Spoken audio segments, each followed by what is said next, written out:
தேவனுடைய நாமம் மகிமைப்படுவதாக. தேவன் நமக்கு பாதைகளை போதிப்பார். சங்கீதம் 25 அதிகாரம் 4 கர்த்தாவே, உம்முடைய வழிகளை எனக்கு தெரிவியும், உம்முடைய பாதைகளை எனக்கு போதித்தருளும்.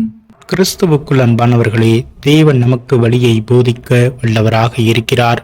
நாம் நம்முடைய காரியங்களை அவரிடம் தெரிவித்து தேவனை நாடி அவர் மீது நாம் நம்பிக்கை வைக்கும் பொழுது அவர் நமக்கு வேண்டிய பாதைகளை நமக்கு போதித்து வழி நடத்துவார்.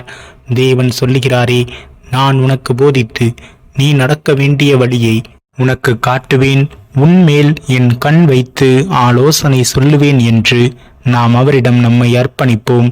அவர் நம் பாதைகளை காட்டுவார்.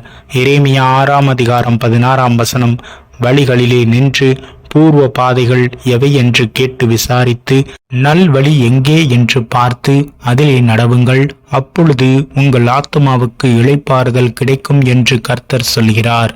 அவர்களோ நாங்கள் அதிலே நடக்க மாட்டோம் என்கிறார்கள்.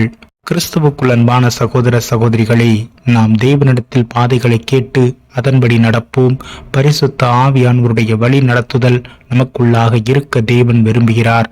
நாம் செய்யும் ஒவ்வொரு செயலிலும் தேவனிடம் நம்மை நாம் அர்ப்பணித்து அவரிடம் விண்ணப்பம் செய்து, தேவனே, உம்முடைய வார்த்தையே ஆலோசனையே எனக்கு வெளிச்சமாக இருக்கிறது, என் பாதைகளுக்கு தீபமாக நீரே இருந்து வழிநடத்தும் என்று அவரிடம் நம்மை தாழ்த்தி அர்ப்பணிக்கும் பொழுது அவர் நம் பாதைகளை செவ்வைப்படுத்த வல்லவராக இருக்கிறார்.